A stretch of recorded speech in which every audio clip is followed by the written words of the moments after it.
Well, hello again, everybody. It's time for the real Dodgers post-game show tonight. NLCS. The LA Dodgers lead 2-0, and we are talking baseball tonight, folks.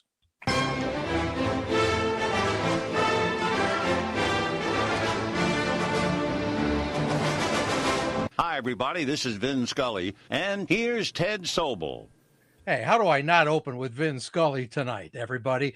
50-plus years I've been covering this damn team, and it was a lot of fun to watch tonight, and it's good to have old friend Tim Neverett here to join us. Long time now. How many years? 8 years, Dodgers radio voice, Tim? Seven here in L.A. and Who's going counting? on 8. Yeah. Okay, that sounds great. Well, it's good to see you, sir, and let's tell everybody a little bit about our background, knowing each other for the last several hundred years. Here's Tim at the mic where he absolutely belongs. He's been covering all sports, Olympics, all kinds of great stuff for decades and decades, and we go back a ton, but you are so lucky, sir, to get yourself a World Series ring. Look at that thing on your ring finger there. A couple of years. Yeah, I've been lucky. I've got 3 of them. I'm pretty fortunate.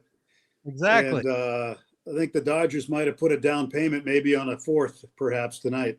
Oh, So, well, they're 6 wins away, baby. You know, the first time you got one, there's you and me in front of the Red Sox clubhouse in our my rain gear.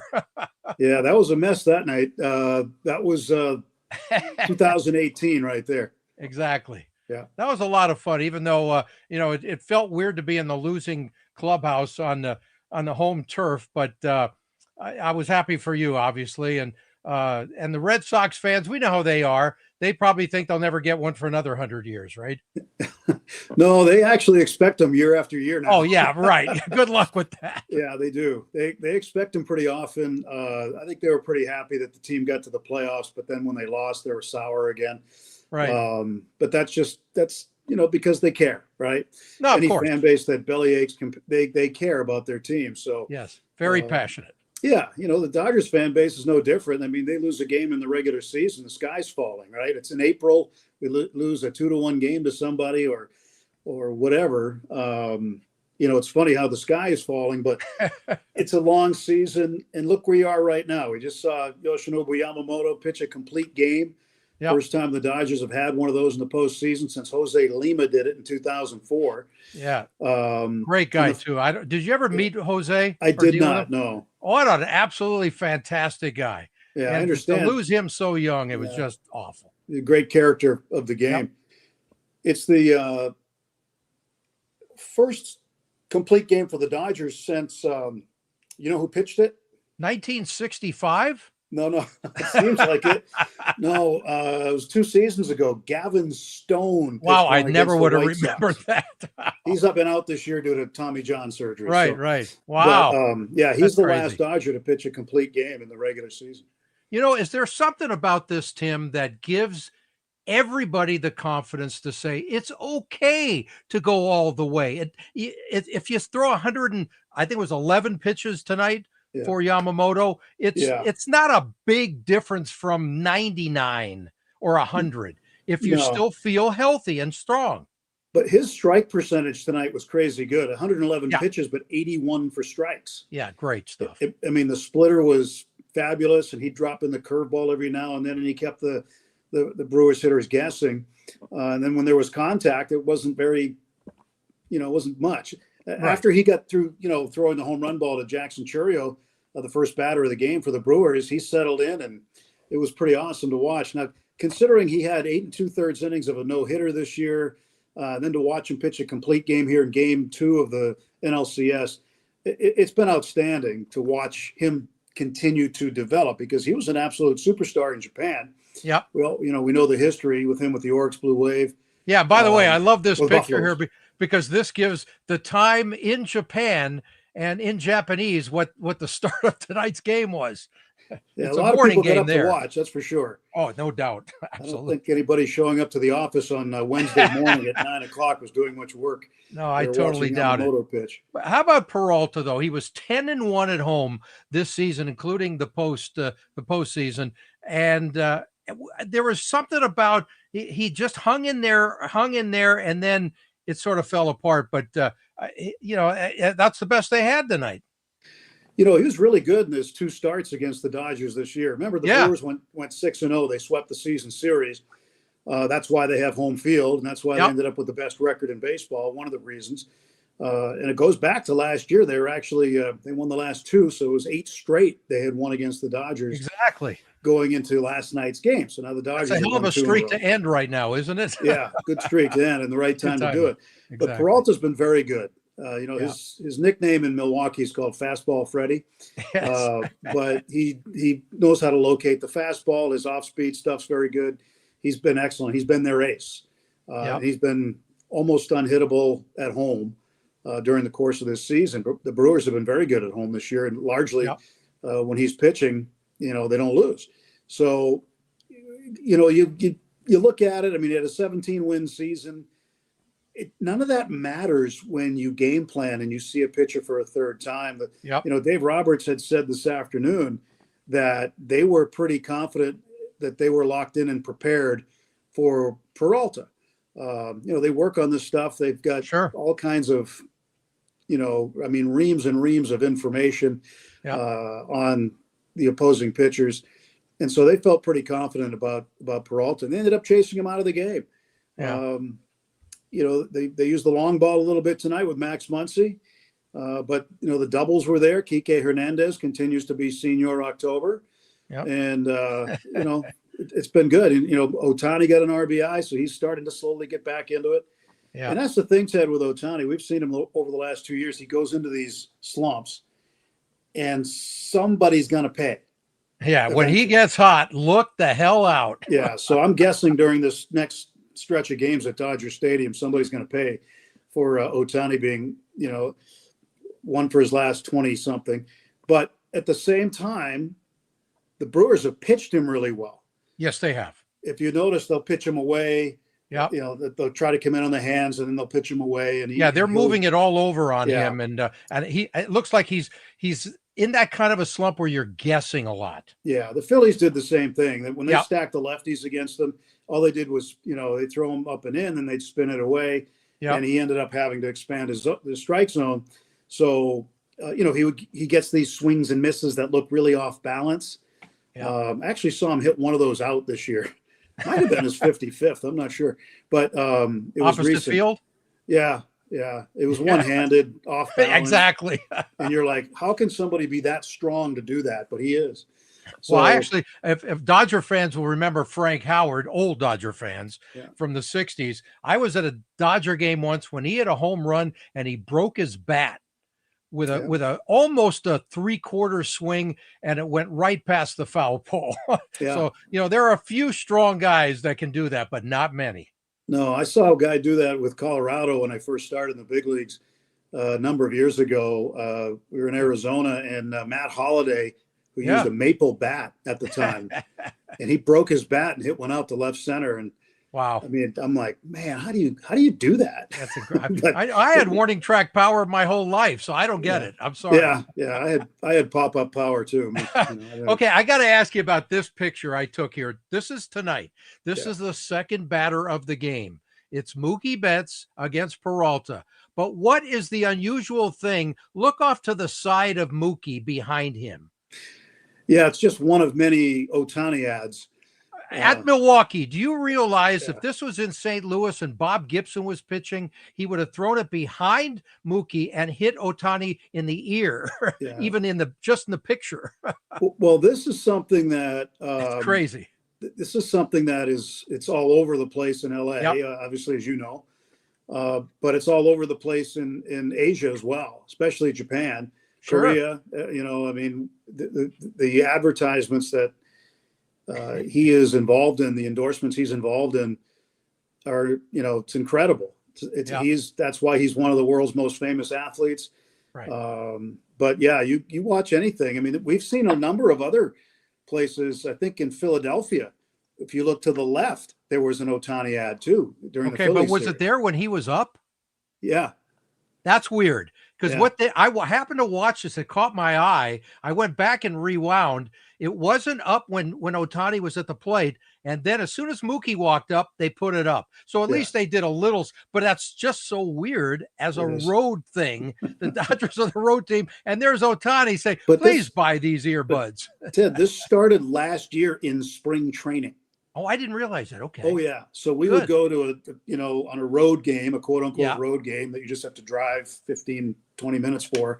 Right. And there was, there he was. There was some company that he was endorsing that was there because the game was on television. So they would have it behind the plate. We started seeing it in spring training. And last year we started seeing it in a majority of the road cities. Oh, okay. This is nothing new. I mean, this is just now because of the playoffs. It's accentuated, the coverage and everything. But we saw this almost everywhere we went last year, and of course this year. Yeah. Teams are taking advantage of his presence in town by selling extra ads to a lot of Japanese companies that he endorses.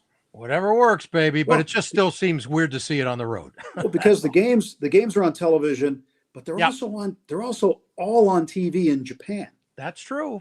So that's where they get their bang for the buck. Yeah, I wonder how many earbuds were sold tonight. I'll bet a few. Well, it's too early in the morning there, though. They'll probably wait till lunchtime. They probably bought them all up. Yeah. All right, so this was weird because the first pitch of the game was not exactly the way the Dodgers had planned it. And Churio said, "Thank you very much. See you, baseball." This guy's a really talented young player. Yep. He's really, really good.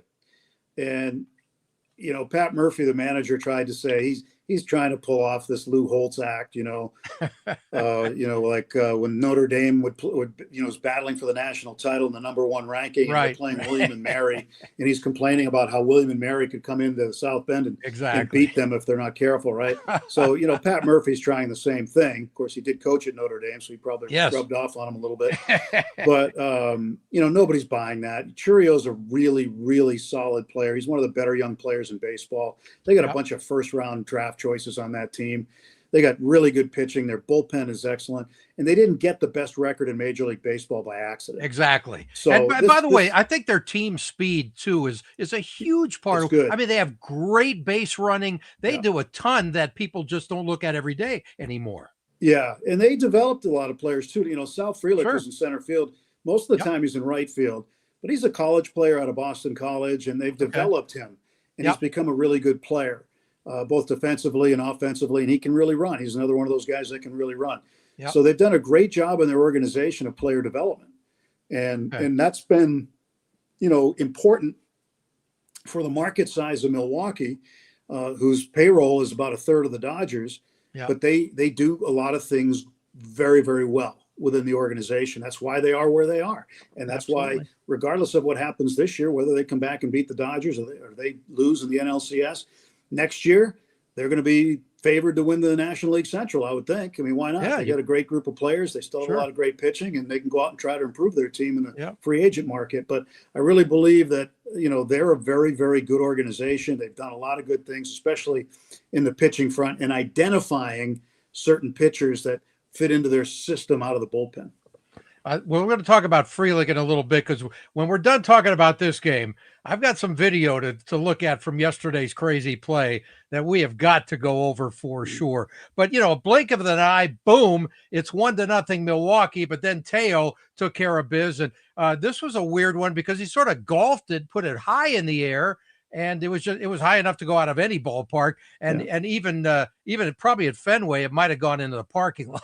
Yeah, he's very strong too. He's got 4 postseason home runs, and that's why sometimes with Teo you can put up with a little defensive miscue in right field once in a while, or maybe a base running gaffe like last night. He admitted to it today that he messed it up, cost the Dodgers a run on that weird play we're going to look at. But the guy comes through offensively, especially this time of the year. That's why the Dodgers got him last year. That's why they re-signed him this year. And, he's been kind of one of those glue guys in the clubhouse. Everybody loves him. They gravitate to him. He's just, such a wonderful guy to be around, too. So you're happy for him. But he can play baseball. He can hit the baseball. And, tonight there was one left up out over, and he demolished it. Oh, it's just a huge pickup last season when you think about it. I mean, what he not only did during the regular season, but he was big during the postseason, and he just seemed to come through in the clutch when you needed the big bat. Yeah, he does. He is a clutch guy. One of Yep. the things I like every once in a while, he's not afraid to go the other way. Yeah, exactly. When he got a pitch on the outer half.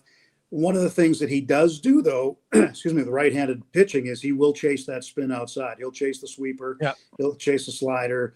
But it's, he does strike out a lot as a result. But again, he comes up with some clutch hits. So Exactly. it's not what you do right now. Sometimes it's the timing of what you do later. And, I think when you look at his body of work in a Dodger uniform, nobody's going to complain. Hell no. Has he hit into a double play here and there? Yeah. Has he, struck out with the bases loaded? Yeah. But this is Major League Baseball. Who hasn't done that, right? Yeah, and it's Major League Baseball in 2025, Right. which means you're allowed to strike out a lot. And that's just the way it is, right? Yeah. And that started a number of years ago, where Yeah. you started to see fewer and fewer guys shortening up with 2 strikes, just trying to punch one the other way or make Right. contact somewhere. Occasionally you'll still see that, but a lot of guys, power guys like Teoscar, they're taking 3 good swings. Ohtani, he's taking 3 good swings. Freeman, he's going to take 3 good. Well, Freddie will go the other way occasionally. Exactly. But you've got guys who are going to take 3 rips at it, and they look at it like saying, well, what's the difference? An out's an out, right? Yeah. That's some hitting coaches and some organizations' philosophy, that look, we just want to grip it and rip it, play Earl Weaver baseball and play for the 3-run homer, as opposed to situational hitting, hitting behind runners, moving them over, things like that. Yeah. Again, you will see that occasionally, especially in the playoffs. You'll see it more often than you will during the regular season.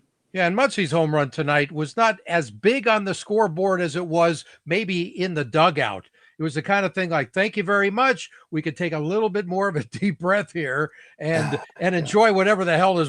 And we don't have to okay, if you don't give us 3 more innings, baby, here we go again. That didn't happen tonight. No, and it was good to see, because he hit the ball in the same area last night, Yeah, which exactly. we'll see later again. But when Freeland went up for that from the TV angle, at first look, I wasn't sure if he caught it or not. Interesting. And I think from other angles in the ballpark, you could see it easily. But I think when you looked at it straight on, Freeland went up as high as he could. It just went over his glove.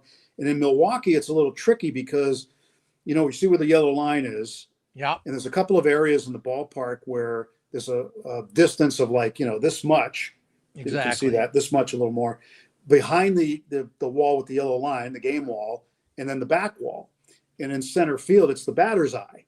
In left field, it's just a back wall, and that's where Teoscar's ball went, was behind that wall.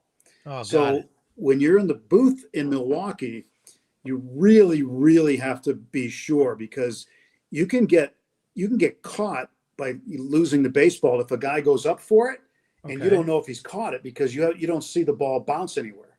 Right. It just goes over the wall. And I've seen some guys try to fake people out there. And you have to wait. If you wait 2 seconds, it feels like 2 hours before you can say it's gone or whatever. Yeah. But Milwaukee does have some trickiness to the wall there in center field and also in left field. How would you rate the split finger tonight for Yamamoto? Excellent. He's got was that swings and the misses key on pitch it. again, right? Yeah. Oh yeah, it's a key pitch for him. I mean, he's the guy that's his bread and butter. That was his bread and butter in Japan also.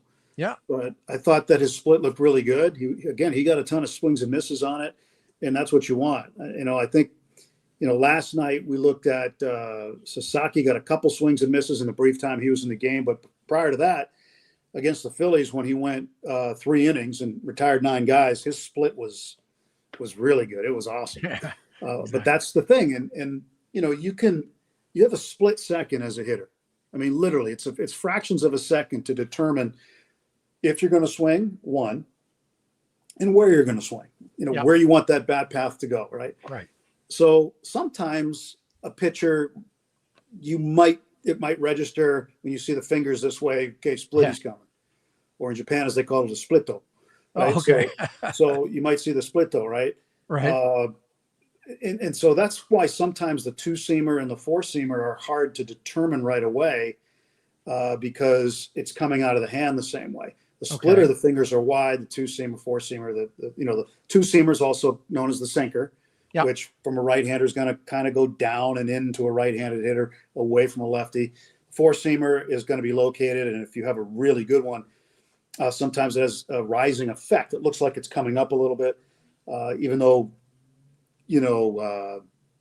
physically it's really not, but it kind of looks like it, Exactly. depending on the spin. But with the splitter, and we saw it with Sasaki, he had a spin rate of less than 1,000 the other night, which is like 700 and something, which is just shy of a knuckleball. Okay. Okay. So the ball's going to just drop. It's going to fall. And I don't know what the spin rate was for Yamamoto tonight. I didn't look at, but Yeah. I think it was probably pretty low based on the drops he was getting and the ugly swings and misses, because it comes out of the hand, it looks like it's going to be in the zone, and next thing you know, it just drops below your bat. Now, by the way, any of the viewers right now, if you'd like to ask a question, please do. Just type it in, and we'll bring it on, as long as it's a nice question. But anyway, if you told the Brewers 2 days ago they would have 5 hits and 2 runs in 2 games, they would say, "What, Tim?"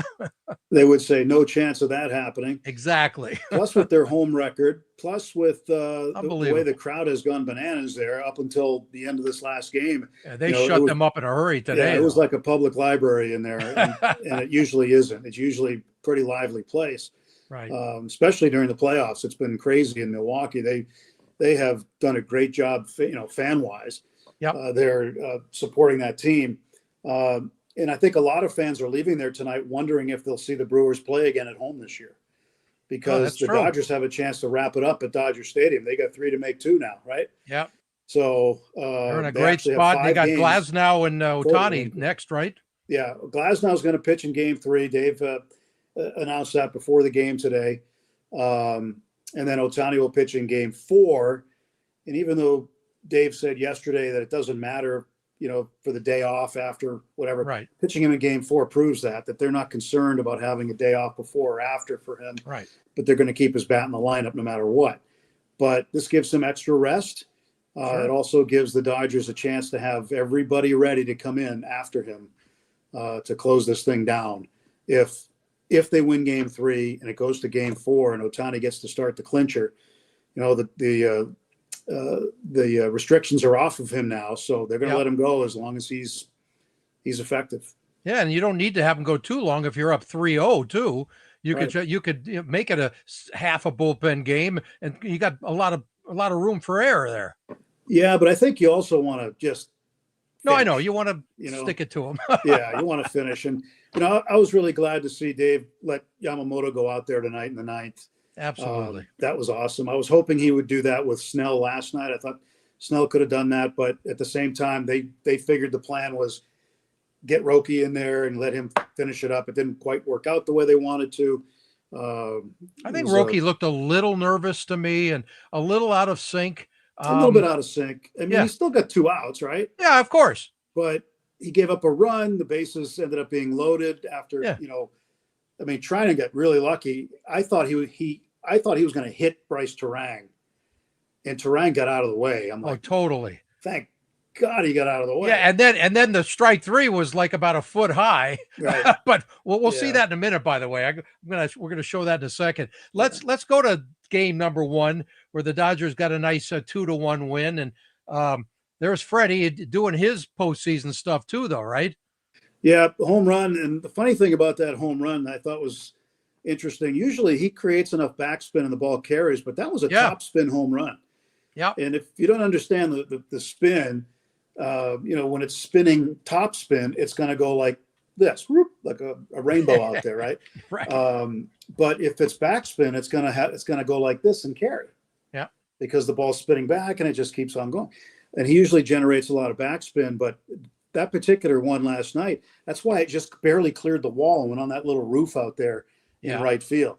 And either way, hey, it's not how, it's how many at the end of the day, right? Same Exactly. as in hockey. But, he got it out. Then he had a double. Tonight he had that hustle double at the end where Frelick was a little bit nonchalant in center field, and Freddie took advantage of it. And that's on the scouting report, by the way. Interesting. So he took advantage of an outfielder, assuming that it was going to be a single, and he legged it out for a double. Got it. Freddie, as long as Freddie hits, he's been striking out a little bit more this year than he normally does. He has. But, Freddie's going to come up with his big hits. He just will. He's a doubles machine. When you really dig into his numbers, I mean, he's an easy Hall of Famer. I think he should be a first ballot guy because the number of hit, he's the active leader in hits right now. He's about 600 shy of 3,000. So you're looking at, if he has 3 really, really remarkable seasons, or maybe 4 more seasons, he's going to get to 3,000 hits. And that's pretty much, automatic first ballot guy.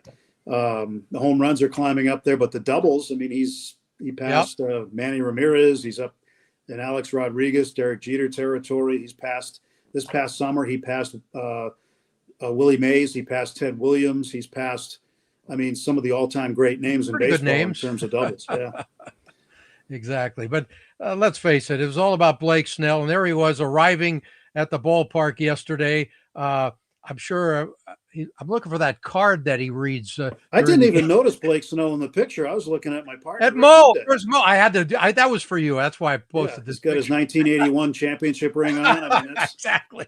And he should be flashing it to the guys. This is what it looks like, baby. For the ones that don't have one. Yeah, there's a guy who had one of the biggest LCS moments in Dodger history. Yeah, you're not kidding. When he hit the home run against Montreal in the 8th inning off of Steve Rogers. Exactly. And when they could have had Bill Lee, the lefty, come in, but they faced the lefty, but they didn't. They elected to go with Rogers, who was their ace at the time, and Mo hit it out, and the rest is history. I think that's the only time Rogers relieved to that point in his entire career, if I remember correctly. Yeah, and up there he's le lanceur le doigt, Steve Rogers. The right-handed pitcher. Exactly. I used to watch the Montreal Expos games in French when I was a kid on cable. Oh, nice. We first got cable. We had all the before baseball television got regulated. We had all the cable channels in New Hampshire. Yeah, so we had Canal Tres, and so we could listen to the games. And it was it was like un ball du prise or Warren Cromartie. 1 ball, 2 strikes. I always enjoyed watching the Expos because my favorite everyday player back in the 60s was Ron Fairley, le premier but at first base. Yep. So, and then Maury Wills went there for 20 minutes too. And le gardien de but is Gary Carter. Yes, Culver City guy. Yeah. But anyway, so Blake was the man yesterday. He did everything right, and as a matter of fact, he has some of the greatest numbers in the history of the postseason. Not a lot of games, but still, he's been unbelievable. And he looks like nothing bothers him ever. No, think about this, though, Ted. Last night, he had 10 strikeouts, which was a postseason career high for him, but he also had 11 ground ball outs. Yep. Which is really unusual. And you say, well, how unusual is that? Well, think about all the games that were pitched this year. Yeah. There were only 3 pitchers in all the games this year, regular season, only 3 pitchers that had 10 or more strikeouts and 10 or more ground ball outs in the same game. That is a great stat, sir. So it's unusual. And why is that unusual? Well, when you're a strikeout pitcher, you tend to throw more pitches. Yeah. You're going for swings and misses. When you're a contact pitcher, sinker slider guy, you're going for contact, and you're going to throw sinkers, sliders. The ball's going to be down in the zone, hit on top, ground ball out. There are whole franchises that have that as a philosophy. Yeah. That you're going to, you're not going to strike everybody out. You're going to get ground ball outs. That's why those guys wear gloves out there. So, Exactly. But to see that in a game, to see 10 plus strikeouts and 10 plus ground ball outs is highly unusual. But that just shows you how effective he was, because his secondary stuff was as good as, his primary stuff. I mean, his curveball was dynamic last night. I mean, I think of the one he struck out Frelick with. He stood him up there in the 8th inning to end the inning, and Frelick was looking for something else. He was looking for the changeup, and the changeup was getting topped, and a lot of times they couldn't touch it. But his changeup, his curveball, and of course his fastball has always been a good strikeout pitch. Yeah, he's the interesting thing is I always remember him. My first time that I watched him pitch for any length of time was in the World Series with Tampa Bay. And when they pulled him early, that was one of the gaffes in the history of the World Series. Yeah, because think about it. When you go back and look at it, Yep. he comes out of the game. Yep. 6 pitches later, 6 pitches later, the Dodgers had the lead in the game. They weren't leading when he left. Yeah. They were threatening. But 6 pitches later, the Dodgers had the lead in the World Series. And he was dominating. Yeah, he was. He was dominating. And due to analytics, they handled him the same way they would during the regular season in Tampa Bay. But the thing is, they learned a very valuable lesson, I would guess. Yes. That the postseason's different. And he's built different, and you got to treat him differently. So I think that, the Dodgers went out. They wanted to get him. He wanted to be a Dodger. Everything came together, and he signed a 5-year deal. Dodgers have him for 4 more years after this. I'm actually a little surprised they didn't get him a little earlier because they. Yeah, I thought they might. I thought the fit was good, and if he wanted to come here, but I don't. I guess it was money. Who knows? No, well, yeah, that often helps. But he went up to San Francisco, threw a no-hitter up there. Yeah, he's won the Cy Young in both leagues. Exactly. He won it with San Diego. He won it with Tampa Bay. He's just been, dynamite, and he's going to be rested and ready to go if the Dodgers need him again in this series. Yeah, well rested. And this guy, your center fielder for the Brewers, Mr. Frelick, there he is, trying to make the catch on Max Muncy's what could have been and should have been and might have been a grand slammer. I don't know if it would have gone out, to be honest. Well, you'll see a couple of close-ups. It would have gone out. But you can see the wall, see the batter's eye, and then right there, the batter's eye behind it. You can tell there's not much room behind the actual wall. Right. And the batter's eye. That one, to me, I think that was going to go off the top of the wall. Whether it bounced out or bounced back in, I don't know. It depends. But again, it only has to go over that line, though, right? No, it has to go behind it. Oh, it has to go behind the line. Okay, I got you. Or above it, off the batter's eye, because it's on. Got it. It's on like a foot or two behind there. Right. Yeah. Okay, but again, at that angle, it looks like it might have been able to clear it. It might, but not for sure. Again, I think there it hits the top of the wall. That one might have hit the very top and gone out, but it squeezed out of his glove, and it hits the corner where it's perpendicular, I guess, or at the angle at the top and the front. It hit that corner and pushed itself back out. Then he catches it, and the Dodger base runners couldn't tell. That's why Teoscar Hernandez went. He tagged up. He started to go on first contact. And then he went back because he couldn't tell if it hit the wall. I don't blame those guys. It was a bang play, but at the same time, from what I've heard, the extra outfield umpire made the call immediately. But nobody could see him because he's I don't know. I don't know the angle, or I don't know. Yeah, so it was Chad Fairchild. He was the left field umpire. Okay.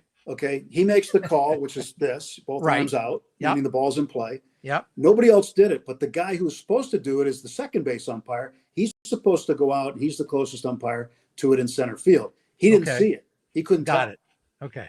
So he couldn't tell. The umpires were also locked because it was such a weird thing. We may never see that. Squeezed it out of his glove. It just came down at a weird angle, hit the wall. Will Smith didn't see it. That's why he went back to second. He thought he caught it, and he's waving Tommy Edman back to first. He thought he caught it. And once I saw the close-up that it hit the wall, I knew immediately it was a double play. Right. I knew that, that they got messed up. That's a really hard one. I've never seen that. And one thing I've never seen is a catcher on a double play getting 2 putouts on the play. Yeah, is that weird? So Contreras gets the putout on the first one, then he walks down to third, steps on third, gets the other one. See, if I'm him, I'd go renegotiate my contract. I want to get paid by the putouts. Well, and that gets scored as a grounded into double play. Exactly. That I don't get, though. I mean, I was pretty good at official scoring. I mean, if it's not a ground ball, how is it a ground into a double play? Because Muncy reaches on a fielder's choice. Oh, okay. Got it. So that's why. Got it. He reaches on a fielder's choice. All right. And so they don't have, I mean, there's no textbook for this particular play. Hell no. You know what? Before we even comment more, let's watch 1 minute of video on this from a couple of angles, okay? Watch this. Okay, this is the action. There's no sound or anything. So he goes back to the fence, the leap off the wall in his hands. He did a marvelous effort to throw it to the cutoff immediately. Yeah. And then, of course, if Teo doesn't go back and take one step, he's going to score. Right. And then there's your catcher for the DP. Right there. Okay, now you see a couple of different angles here. Now watch Teoscar here. Yep. He first touch, he goes, and then no, he caught it. I got to go back and tag it. Now exactly. So you don't have to. And here's another angle. Yeah. And watch now. You tell me at this angle if you can tell. There's the umpire running out.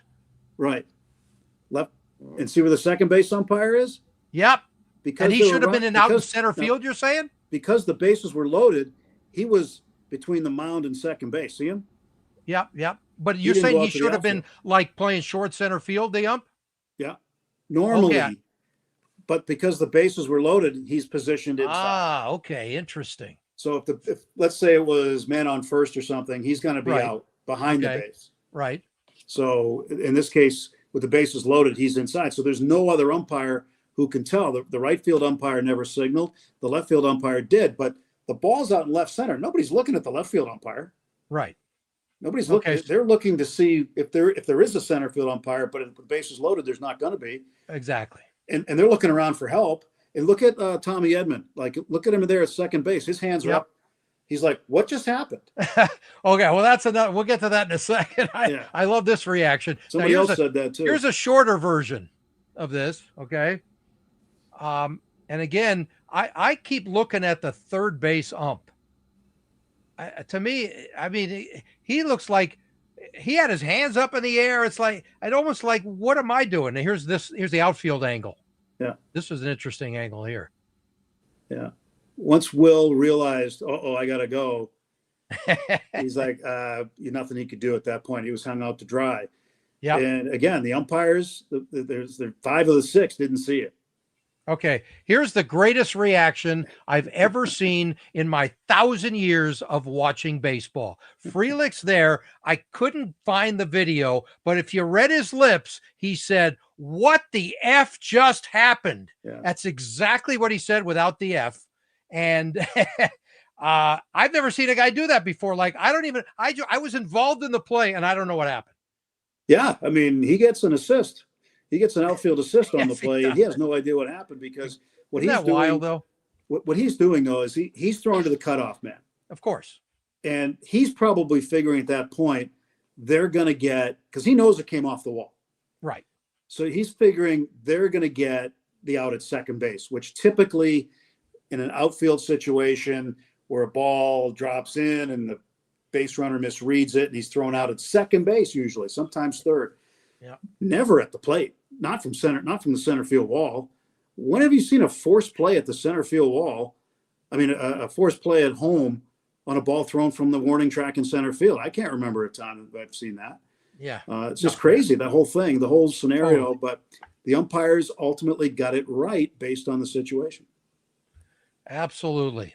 And then here's your manager, Murphy, after the game. And I love the fact that he brings his kids with him. Why the hell not? Or maybe that's his grandkids. I don't even know. But he could have grandkids that age, right? Yeah, but he does. But okay, I don't know. His son-in-law, just so you know. Okay. If you remember the third baseman, Pedro Alvarez. Yeah. Yeah, that's his son-in-law. Oh, okay. Married his daughter, Kelly. Got it. And they've been married for years. So I think they had their first kid maybe 10 years ago. So one of those is probably one of those could be Pedro's. Anyway, so Pat's sitting there, and I took one audio cut from the game yesterday because I thought this was great on how he described exactly what Blake Snell did to his boys. He was great. His sequencing and in terms of throwing his changeup is effective. His changeup and slider were incredible. The kid was incredible. I've seen him pitch like that before. I think it's his most dominant performance against us. I've been here 10 years. I think that's The kid Swellenbach from Atlanta had one against us earlier, kind of in the shadows. It was kind of different, but the kid was amazing. And Will Smith, the way he called the game, and it was unusual the way he did it. He didn't go back and forth. He just went change up, and the ball was moving so much, and it was such a great pitch. He recognized it and stayed with it. And so I credit Smith too, and Snell was unbelievable. Well, that pretty much covers it, but you didn't have to say his guys were underdogs that time, did he? No, I mean, he saw what he saw. He knows baseball. So exactly. All you can do sometimes is tip your cap when you see a guy pitching the way that Blake was pitching last night. I mean, he just carved him up. Much like Yamamoto did tonight. I mean, he after the home run to Churio, he just carved him up the rest of the way. And certainly the Dodgers are taking some different notes now that they had, for the regular season when they couldn't find a way to beat the Brewers. Yep. But they go into Milwaukee and beat them twice, and it's not a 5-game series like it was with Philadelphia, where it came down to the end. But this is a much different situation in a best of 7, up 2-0 on the road. Exactly. Does that mean Milwaukee can't win in LA? No. But I think that the Dodger pitching set up pretty well here. Absolutely. And is this an early look at the flight home? Yeah, I think it'll be a pretty pleasant flight back, but you would think. Yeah, I think they're going to be just fine. They'll get in this morning. They'll get in, or late tonight. Actually, no, they'll get in the early morning hours. And yeah, what about like 2 or 3 in the morning? Probably so, around there, and then they'll get some sleep, and they'll go out and have their workout day tomorrow, and whatever media availability is there on the day off in between, and then they'll get after it on Thursday afternoon, a 3:00 game, LA time. Yeah, there you go. That those are always weird starts. They are, but that's the price you pay for being on the West Coast. No, I know, but you know what? I mean, I like the early starts more like the 1:00 starts for the World Series in the old days, because that's the way it always was before there were night games. And there was something, it was like the world stopped. You got to watch the game. Yeah. We're going to have some shadow issues too. Oh, yeah. At that time of the day, at this time of year now. Yep. The shadows will start creeping out a little earlier. Like in the summer, when we had those 4:00 games, it didn't matter where you were. Exactly. The shadows get out there about 4:30, 5:00, and then they start to get on the baseline, then to the home plate circle, then the pitcher, then it's half and half, and then it moves to the right. But I think, it's going to be a little earlier that they'll have to deal with the shadows. And eventually, through the latter half of the game, that won't be a problem. Yeah. One more thing on Mr. Snell. There he is, and there's that guy Don Larson below him with Yogi Berra giving him a big hug. I mean, how great is it that when you look at his all-time numbers, a .86 ERA in 3 outings in the postseason, only Koufax is better in his first 3 games in one season. Yeah. And that was a .38, by the way, for Sandy. Yeah, and I don't know if Blake's going to get to .38, but he's on his way. And I know after last night, I think that outing shared something with Larson that Larson did in his perfect game. I'm trying to remember the stat, but I think it was 24 straight guy. I mean, 24 was the minimum amount of batters he faced. Facing the minimum, yeah. And the reason he faced the minimum is because he picked off a guy. Somebody tried to steal on him. Exactly. First move, and so that got it back to even again. But yeah, I mean, facing the minimum it's so hard to do in any game. Never mind, the pressure of the postseason and the championship series. Yeah, we talk about the Dodgers starters too. They're 7-1 in the postseason. I mean, come on, this is like when we talked about the health going into the last few months. It was a real question mark hovering over this team for certainly throughout the summer. Well, and now all of a sudden it's perfect. Well, this is what they envisioned for this time of the year. The depth too. Snell had an extended period off to recover, right? Yep. It was all about getting ready for right now. Yep. Nothing more. It was just about, okay, you're going to rest. You're going to, be ready to go when you're called on in October. That's kind of it. Same thing with Glasnow. He was out for an extended period too. Even Sasaki, he was out for a real long time.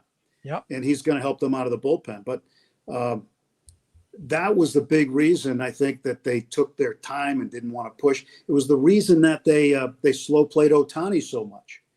And Ohtani, what's he going to throw today? 2 innings, then 3 innings, then 3 innings, then 3 innings. No more than this, no more than that. Okay, maybe we'll stretch it to 4, maybe 5. I've been watching him throw since last August.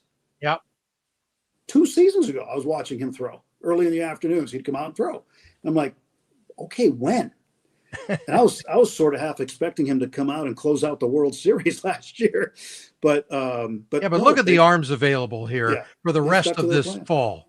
Yeah, and you got, oh, by the way, you got the first ballot Hall of Famer in Clayton Kershaw working out of the bullpen. Will we see him in this series? He's a long man now, right? Yeah, we'll probably see him in the series, though, I would think. But these guys are perfect guy. Like if Ohtani, you say, hey, look, if he throws 75, 80 pitches in game 4, bring in Kershaw if it's the right situation for it. It depends, yeah. But yeah, of course. I think they're going to, if Ohtani's going well, they're going to stick with him as long as he says he's feeling fine. Yep. And that's kind of been the plan all along, is to stick with the inning minimums. And now the gloves are off and he can go as long as they need him now. Yeah. So Blake Snell just happens to be from a city called Seattle. How damn geeked is he at the thought of being there for the Mariners' first World Series, with them being up 2-0 in the ALCS over Toronto, and he still lives there. I mean, he was a Mariners fan until he became a pro. That says a lot. Well, I think, the Mariners they got 2 more to get, just like the Dodgers have 2 more to get. Yep. The Blue Jays are a better team, I think, than they've shown so far. Okay. But to answer your question, if it is the Mariners and Dodgers, the Dodgers have home field advantage in that series, by the way. Yeah. Because they won the series against them. They swept them up there the last series of the regular season. Yeah. And they seemed to sweep them rather easily. And they held the big dumper there, Cal Raleigh, who I think should be the American League MVP. But they held him to nothing. I mean, he had a couple of hits maybe, but it wasn't anything like he'd been doing all year. He entered that series with 60 homers. He left that series with 60 homers. But I do think that the American League Championship Series is going to be pretty good. It resumes tomorrow in Seattle. For Blake Snell being a Seattle native, I think it'll be really cool for him. Yeah.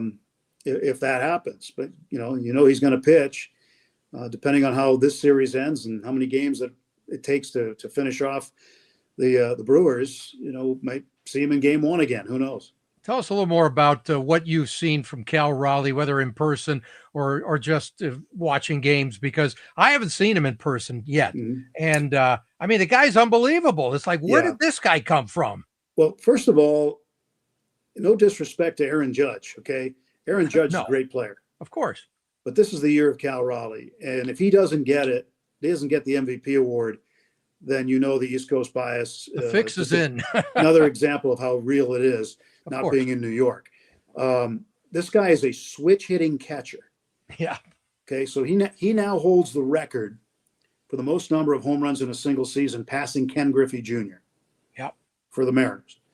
He also now owns the record for home runs by a switch hitter in the season, passing Mickey Mantle. Exactly. Okay. And also has the most home runs ever by a catcher. He's incredible. He's a switch-hitting catcher. Now, your catcher is arguably one of your most important guys on the field, right? Yep. He's a field general behind the plate. It's much more important than somebody standing out in the pasture in the outfield. And I just think that, he has taken a team that people didn't know what the expectations were. Yep. And he's got them on the doorstep of the World Series. So I think that's the guy you've got to look at as the American League MVP. Yeah, are they playing over their heads, or are they just they're just good enough to take care of the competition? No, I think they're pretty good. I do. I think they're a good club. I like their starting pitching a lot. Their bullpen's pretty good, but I do like their starting pitching a lot. And I noticed that last year when they came down to Dodger Stadium, I was like, man, these guys are good. These guys are better than I thought. And of course, we see them a little bit in spring training, but spring training games are so different. You see the guys; they're sprinkled around the lineup. The couple of times we see them play, it's not managed like a regular game. It's just different. But you get to see some of these guys now. We get to see some pretty good lineups out of them up there the last 3 days because those games meant something to them. Yeah, they knew that home field was on the line if they could win 2 out of 3 against the Dodgers, but they got swept, and it was important to them to get home field. They still had a chance to get home field over the Blue Jays entering that series. Yep. So those games were very meaningful for Seattle. They played hard. They played to win, but the Dodgers were better in those 3 games. I want to thank Buzzsaw 755 for his comments. You can read that one there. Hey, how about those Seattle Pilots, baby? You were what, like 1 year old or something at the time? Something like that. Yeah. That was when they had the great Jim Bouton in their rotation, and Bud Selig was the owner. Yeah. Yeah, that was a different world then. It was. And they moved, I think they moved like just at the end of spring training. Like they were the Seattle Pilots in spring training and the Milwaukee Brewers when the season started. Yeah, they had an interesting existence. It's funny though, you go up to Seattle and you still see the hats that have the little captain's things on the brim. Yep. And you'll see the Seattle Pilots hats. People still have those. Oh, they're classics. Nowhere Pilots jerseys and things like that. They like to remember the old school people. They know. They call them the Nowhere Pilots? No, they're still the Seattle Pilots. Oh, okay. I think so. No, the people like to wear the old school stuff. And, absolutely. No, they played at this old outdoor stadium. Rick Monday played up there when he was with the A's. Yeah, and he told me it was an old, bad stadium to play in and stuff. It was a beat up old. Yeah. Then they moved to the Kingdome when the Mariners came in '77. And I thought the Kingdome was a cement dump, to be honest with you. Yeah, well, that's why it's no longer there. Exactly. The new one. They should have blown it up the first day they opened it, as far as I'm concerned. The one they're in now is one of my favorite stadiums. It's beautiful. I haven't been there. Awesome. It looks great on TV. It's great. The roof is great. You don't even need to keep a tarp on the field. It's great. So the Mariners 2 wins away from their first World Series ever. Yeah. And by the way, the record for road teams winning the first 2 in the ALCS, how about 24-3? Mm. So, good number, means absolutely nothing in the next few days, but it's a nice thing to have hovering over your entire history. Yeah. Tomorrow is the pivotal game. When you get to the odd numbered games, after one, actually, I should say all the odd numbered games are really the pivotal ones because it's going to go 3-0 or 2-1. Yeah. And that's huge in that series because then if it goes 2-1, then the Blue Jays feel that they've got a really good opportunity to play even heading into that decisive 5th game.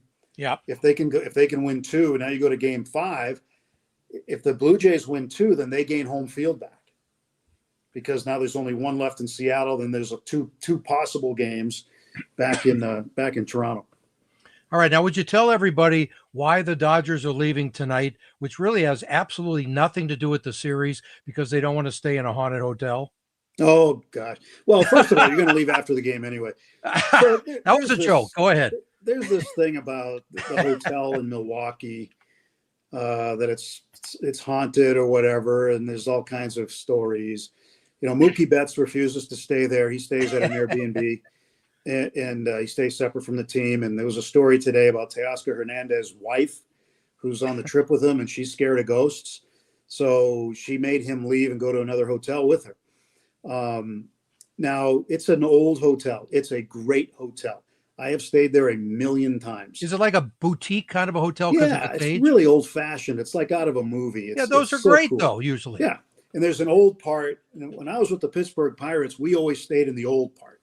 Oh, okay. So like the distance between the bottom of the door and the floor was like this. So if anybody walked by, you could see the shadow of their feet or whatever. And so that scared some people when the lights were off. They'd see the lights on in the hallway. And then some players, they would mess around. They would tie like fishing line up against the curtains, and they'd wait till some player was in there, and then they'd pull the fishing line from the hallway so the curtains were moving all over the place. That's great. And then some guys would take their TV remotes and they'd stick them under that space in the door and turn the TV on or change the channel and things like that. So the guys are just messing around in there. I mean, like I said, I've stayed in that place 1,000,000 times, never had an incident. Most of our guys stay in the newer section too. Okay. That was the expansion a number of years ago. but it's to me, I think it's the coolest hotel in the whole league. Really? Yeah, it's just such a neat place. Nice. It's got a ton of history. It's right in the middle of downtown Milwaukee. But there's a number of players around baseball who will not stay there because they think it's haunted. There are people from the hotel that'll tell you stories, or the bartender. Like there's a really cool old bar right in the lobby as you walk in, and they had the same bartender there for years. And I bet there's some old bottles there have been there for decades. Yeah, too. I think so. But he told me one time, he goes, "Oh yeah, I saw this guy walk in here." He said, "I see, spirits walking around." Sure. But the truth of the matter is, there is a haunted hotel in Major League Baseball, and it's not in Milwaukee. It's in St. Pete. A lot of the teams don't stay there anymore. But it's the old Vinoy. And I've had hotel employees tell me, yeah, there's a room on the 5th floor in the Vinoy. They will not rent out. Wow. They will not let anybody stay in.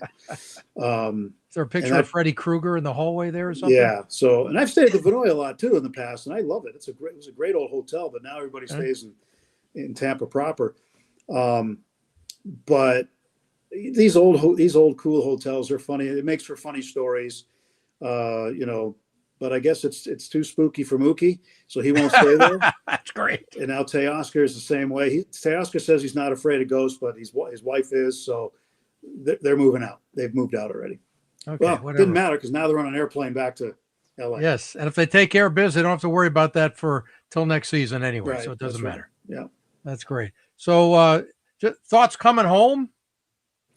Yeah, I think with Tyler Glasnow going in Game 3, I think tomorrow will be a nice day off. They'll get a chance to sleep in. They'll probably come in late. Yeah. Get treatment, do their work, do whatever they need to do, for the routine and everything else. Either going to swing in the cage, swing on the field, just all the things that they'll do, and then go home, have a nice night, take it easy, rest up, and then come back the next day for a day game, a 3:00 game. So they'll get on that schedule probably tomorrow, so they'll come in probably earlier than normal tomorrow, even though they've had a long flight. But I think Game 3 is going to be Game 3 should tell the whole story. Yeah, I think if they win Game 3, say goodnight. Yeah, I think you can turn out the lights at that point in time. Welcome to the World Series again. Yeah. Still got to win another one, but it's going to be really hard for for the Brewers to win one out of the next 4, especially when 2 of those are at Dodger Stadium. Yeah, and against that staff as well. Yeah. So anyway, we missed listening to you on the radio with your buddy Rick Monday out there. We get used to that for sure. But I know this guy from I think it was 35 or something, whatever year it was, when you were calling the Las Vegas Thunder of the International Hockey League, baby. And boy, there you are. Did you dig up some stuff? I found an old Las Vegas 1996 team. I guess it was the little magazine you guys put out there. Media guide, yeah. Yeah. I haven't seen that in 25 years. Look at that. Well, you haven't missed anything. Whatever happened to that hair? Well, it's still under here. It's just not as thick. Okay, I'm just checking to see if you're paying attention. And I took a couple pictures here when you work with Clint Malarchuk, the old goaltender. Yep, the old cowboy goalie. He was exactly. Great. He was great. Keno Radio, huh? I think that's the station. If I remember correctly, when driving back from Vegas, you could pick it up in the middle of the desert. Is that right? Not that one. That was a different one. I know. Okay, there's one that you could It's the only one you can get in the desert. Yeah, I thought it was Keno. 1460. As you got to the outskirts of, when you got to the state line, you could get to it, which is now it used to be called State Line, Nevada. Now it's called Prim. And as you're coming down that hill, I know you've taken that drive from Zizek's Road all the way down. But, Zizek's, the great road. Yeah, but as you come down, there it is, by the way. It's you could start to pick up 1460 there. Right. And that's a collector's item. I got to see that. I have a folder, not a folder. It's like a file cabinet, very small one that it's in the closet where I never emptied out my stuff from my years in the IHL, and it was by the team. And I just stuck stuff in there. So yesterday when we talked about it, I looked, Las Vegas, that was the only one I had. I was surprised, but that was the first one, right? Yeah, that was or your first fun. One? This one here was, or your second? No, let's see. It was 96, 97. I started there in 94. Oh, you did with the Thunder. Yeah. Okay, I didn't realize that because I started in You know what? 95-96 It season. might have been 93. Wow. Okay, I didn't It realize. might have been Well, I 93. I was think they might have started in 92 and they had another guy doing it the first year. And then okay. he started the second year and got fired after a week. Wow. And then And you were there for how many years then? uh, For the almost Thunder. all of them. Okay. All but one. I'm trying to remember the number, but it was 94 to wild. 2000 probably because that's when the Yeah. season Yeah. when the league folded. Yeah. And I remember they called me and said, hey, can you be in San Diego tomorrow night to do a hockey game? And I'm like, yeah. And so they flew me down there on a Southwest flight, Yes. pick your own seat flight. And didn't know anybody with the team yet. And I walked in the arena and I got to do these, in between periods interviews on tape. And, it was a tough day. Yeah, you didn't know what the hell you were talking about. Yeah, I had to just drop in and I didn't know the league's rules. I didn't follow the league as Oh, much that's so funny. at that point in time. So I had to learn. I had to drink out of a fire hose. And then after that game, they offered me the job for the rest of the season. And then That's great. they said, we want you to do it until further notice. So I said, Yeah, all you right, figured out what a shootout was in a hurry, right? well, yeah, I kind of knew what that was, but I didn't know all the rules. So I had to learn Right, them but all I think quickly. it was the only league that had it at the It was, time. yeah. It was Yeah. the first league to have them and the only league for Exactly. a while to have the shootout. Yep, exactly. And Yeah. by the way, there's me with the Ice Dogs. That's There he is. I remember Brett Kurtz too. Yeah. Kurtzy. He just texted me today. I haven't talked to him in a long time. So Wow. great guy, and he's he's originally from Chicago and went to Wisconsin. He won a national championship with the Badgers. That's right. With the Badgers. Yeah. People don't remember. Maybe some people remember that the Ice Dogs played at the sports arena. Shared Yes, it with that's the when I Clippers took for a over while. at the Christmas break. Yeah. And at then the went sports down to arena. Long Beach. And I think when you were there with Las Vegas and I was there, we were the only ones in the stands in LA. We played a game at the Forum. Do you remember that? Not when I was there. Okay. One time we played the Ice Dogs in the Forum. That must have been the first half of the season When before the Kings weren't there. Really? I never heard we of had that. a game at the Forum. Yeah. Wow. Yeah. Okay. Yeah. So I was happy. I went by there the other night. I went to see the Rams and 49ers. And I said, boy, I haven't been to the Forum in a long time. And I was thinking the last time I was there was that game. Oh, that's classic. Yeah. I have to look that up now to see what. Anyway, and you get to work with Oral, and we go way back to it. 1988, when he was the MVP of the World Series, and he won the Cy Young Award. My quick Oral story was at the start of the year, during the Angels Dodgers Freeways preseason series. They didn't have real series then. I walked up to him just before the end of camp in the clubhouse, and I said something like, I've been watching and really looking at this entire pitching situation closely in the entire league, and I've never said this to anybody before. I don't even know why I'm telling you, but you're going to win the Cy Young this year. And he looked at me like, excuse me? I said, you're going to win it. Your stuff is the best in the league right now. Stay healthy, baby. You're going to win it. And when he won at the end of the year, he looked at me like, you got to be kidding me. Yeah, it was great. He's great to sit next to during games. And I really enjoyed doing that with him. I see him around a lot now. We talk a lot.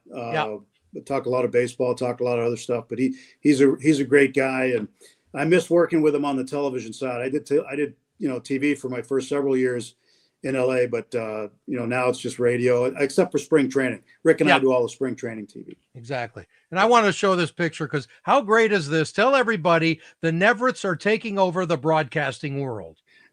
Well, on the left, that's my son, Matt. He's the voice of UNLV football and basketball. That's awesome. He also, for his main job, he does the AAA games, the Oakland A's affiliate. The A's affiliate. Yes. Is in Vegas. Whatever A's. And so he's been doing their games for 5 years now and counting. Next to him is my middle son, Kyle. He was working in the booth as the spotter. Yep. This particular day I went over, and that's Caleb Herring, former quarterback at UNLV who does color. Okay. My youngest son, Drew, actually broadcasts UNLV volleyball. He played volleyball at South Carolina. Great. And so, and he worked at UNLV, so they have him do volleyball there, and he broadcasts games there. And this year he started doing UNLV baseball. Now, older brother Matt, who's there on the left, also does as many UNLV baseball games as he can because it gets him to start his season earlier in February. Yeah. And then his brother Drew, young Drew, he started doing it And the funny story is his very first game that he did, I think either Matt had to leave early or something. So Drew had the last inning by himself. Yeah. And it was an incredible walk-off home run. This is his first baseball game ever. Oh, that's great. And the call went viral on all the college baseball sites and, all the accounts on social media. We went crazy. That was the very first game he ever called. So, but he's doing that, and he's, he works for a company that does logistics for events like, the National College Championship he'd be working on, the basketball, all kinds of things. So I got to ask you, any of your kids born in Vegas? No. Oh, they weren't. That was after. Oh, I thought you said, are they bored? No, born. No, all three of them were born Not there. bored. Yeah. Well, they were all born there. Yeah. Oh, okay. I had no idea. Yeah. And that's a big deal for locals there, that they call it Battleborn, right? Because it's the Battleborn state. So if you're local and you're born there, people treat you differently. So interesting. I had no things idea. happen, they're happening for them, a lot. So right. And you can brag about your parents here. What's the story on these seats with your parents' names engraved in there? Yeah, this is in Nashua, New Hampshire at Holman Stadium, which used to be the home of the Nashua Dodgers. Is that the same Holman that they used to have in Vero? I'm not sure. This was Thomas Holman. Interesting. We'll look that up. Who put up the money to build this stadium. I think it cost $30,000 to build the stadium way back when. Right. But it's been refurbished a lot since. But it's a stadium that both my brother and I grew up in playing sports, baseball, football, and my brother managed the team there for a long time. And nice. So my parents were there for forever. They were there all the time. My dad was there almost every day. That was their actual seats? Those are their actual seats. Great. And when they both passed, when my dad passed, they retired his seat there on the right first. Yep. And then my mom passed, the next year they retired hers. That's nice. And so our family gets the tickets, and we decide who sits there. From our family, one of our cousins we give them to a lot. Outstanding. But they, they retired 2 seats there. That they're the only people who have their seats retired at that stadium. That's pretty awesome stuff. What can I say? And by the way, for you out there who have no idea, because you just think all this guy does is talk for a living, he also writes a little bit. So tell us about your book, which is now almost as old as my book, Touching Greatness. So during the COVID shutdown, right after we were told to leave spring training. Yes. I vaguely remember that year. Yeah, it was a strange year. So my wife and I and our great chocolate lab dog we have, who's half human, maybe 3/4 human. We were up in the mountains in New Hampshire. That's where we spent a lot of our time during the COVID lockout, I guess. And kind of decided at that time that maybe I should start writing some of these things down, because this is going to be a crazy season. Sure. Plus I thought, the Dodgers were going to be pretty good, and, who knows what it's going to be like. So I kind of caught up on what happened during spring training. And then I went back to LA when they called us back in July. So we were out from March until July. Right. So when we had opening day all over, opening day was in July. It was like, I don't know, late July, I think. So I started chronicling it in like diary form every day. Okay. And talking about all the different things that we would go through and different things that we would see. Yeah. Weird things like there's nobody in the stands, right? And you got crowd noise piped in, and you're watching a game, and you leave the ballpark, go out to the parking lot. There's no traffic. Imagine seeing no traffic at Dodger Stadium after a game. No. So, but it wasn't uncommon to see coyotes near your car. Oh, interesting. Coming down from the hills in Elysian Park. I mean, I saw coyotes a bunch. Rick Monday lived in a camper in the parking lot. I remember you told me that story. Yeah. So, there's all kinds of stories about that whole season, and I chronicle them in the book. And great. So as soon as the World Series ended, it couldn't have been a better ending for the book, right? You win the World Series. Yeah. And then I wrote an epilogue in there talking about a number of things that I thought would happen in the future in terms of, expansion and realignment in baseball, which I still think is going to happen. Yeah. But put the book out and got some pretty good response. A lot of folks, liked it, and Oral did the forward for me. Nice. So he was the last World Series MVP before this World Series. So it was a lot of writing, a lot of stuff, a lot of work, as you know. You put out a book as well, Touching Greatness. Sure. So it was a kind of an interesting project for me, one I hadn't done before, but the whole publishing thing was interesting. And then the promotion of it was interesting, and the book signings. And at the time, because of COVID, we did we did a lot of virtual book signings. Sure. Which worked out pretty well. The post office loved it, I guess. But yeah, they've raised those prices, by the way, since, I'm sure you know, right? Yeah, I know. Just from day one that you wrote that book, I bet it's like $2 more per book to ship it. Bulk rate, yeah. Yeah, I got your bulk. Unbelievable. The last thing on the series, there's a guy missing that I know would really, really, really love to be there. The man in the middle, Bob Uecker. He's the man. When I first got in the National League with the Pirates, I don't know why. I don't know for whatever reason, but Bob fortunately took a liking to me. And none of us will understand that. Believe me. No, he would call me T and T-Bone. He had all kinds of nicknames for me, but he was always great. And, you talk to him about whatever, and he was always welcoming and funny. I mean, hilariously funny all the time. I'd say, Bob, how you doing? Oh, great, for a guy that's put together with used lawnmower parts. And I remember talking to him the day that Major League 3. No, it was the anniversary of Major League, the first Major League movie. Yeah. And I did a pregame interview with him for that. And he tells me during the interview, he goes, Major League 3 was really good too. It went right to airplane. It skipped the DVD. And he said that, but it wasn't played on real airplanes. It was played on a Piper Cub somewhere.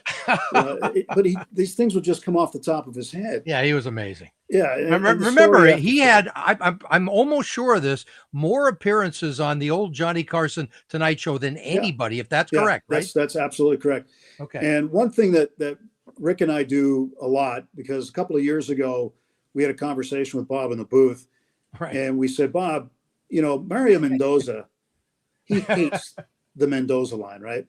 But Mendoza hit 215. So every time you hear, the guy's hitting around the Mendoza line, if he's hitting 200, that's not actually true. Exactly. Because Bob Uecker's career lifetime average, if that's not redundant, but his lifetime average was exactly 200. Oh, that I didn't know. Great stat. So it should have been the Uecker line. So we asked him, can we call it the Uecker line instead of the Mendoza line? And he goes, yeah, I'd be honored. He goes, please do it. He goes, I think that's kind of fun. So Rick and I, last 2 seasons, have referred to it exclusively as the Uecker line. Now, we will explain the same story, why it's not the Mendoza line. And then last year, I was there, and I came in by the TV trucks in Milwaukee. He parked his car. He was the only guy who got to park his car inside. They'd open up the side door for him. He'd pull in this crazy car that he drove, and he walked in. I happened to walk in the same time he parked his car, brand new, souped up sports car. And I said, Bob, what kind of car is that? He goes, I don't know. He goes, I did a lot of crazy SHIT in my life to earn this car. He goes, somebody gave it to me. I don't know. And so a cart came to pick him up. And he goes, get on, T, let's go down. So he gave me a ride. And I said, hey, that Uecker line thing we talked about last year? He goes, oh, yeah, that's a really good thing. I like that thing. And I said, yeah, we've been using it. And, we're going to keep using that. He goes, oh, yeah, I think it's great. It's really neat. and so. By the way, good imitation. Huh? Good imitation.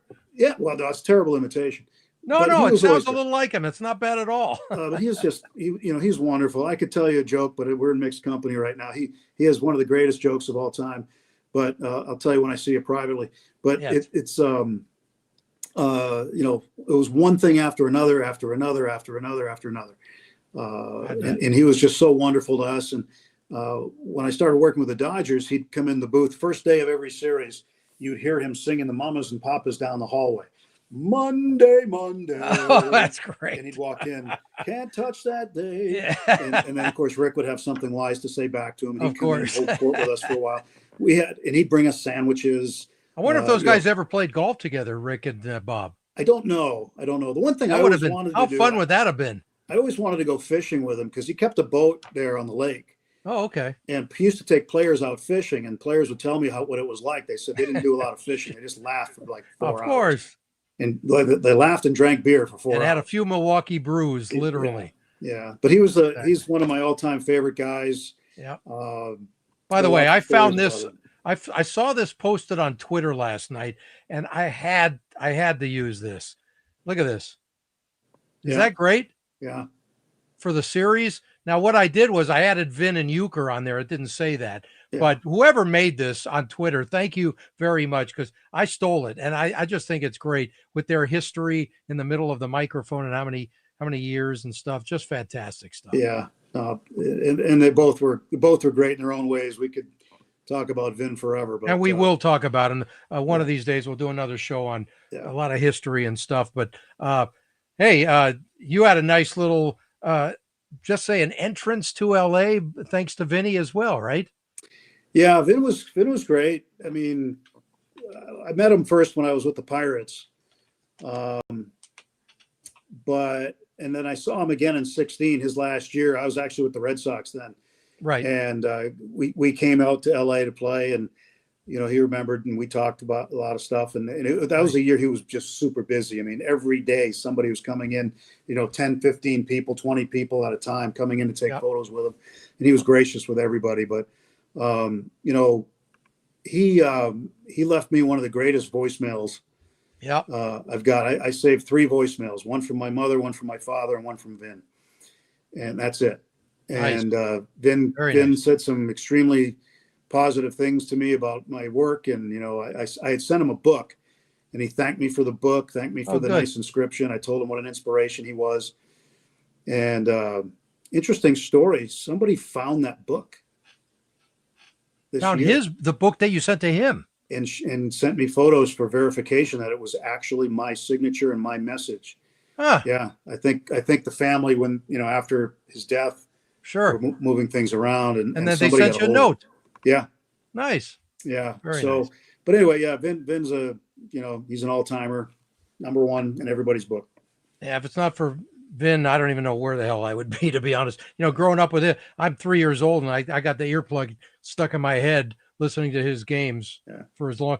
My parents would say, "Are you asleep yet, Teddy?" I said, "Yeah, I'm asleep."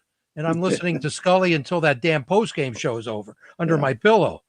So that was just the reality of it. Before we leave, I got to say happy 90th birthday to this guy, Tony Kubek, who was on my show some months back. Absolutely great guy. But how about Tony K? He's 90. And I spoke to Al Downing, his old teammate with the Yankees yesterday. They had a nice phone call, and he's doing fine. And he lives in Milwaukee. So he's a Milwaukee guy.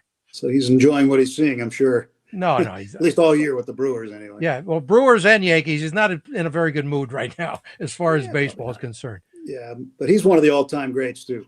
Yeah, he's a super guy, and one of the originals too. Nobody did his job until he did on a network standpoint back in the, I guess it would have been early 70s, I think. Yeah, nobody had a textbook for that, like how to do this, how to do the interviews, how to get in the clubhouse and do that stuff. And yeah, he was one of the pioneers in our business. Exactly.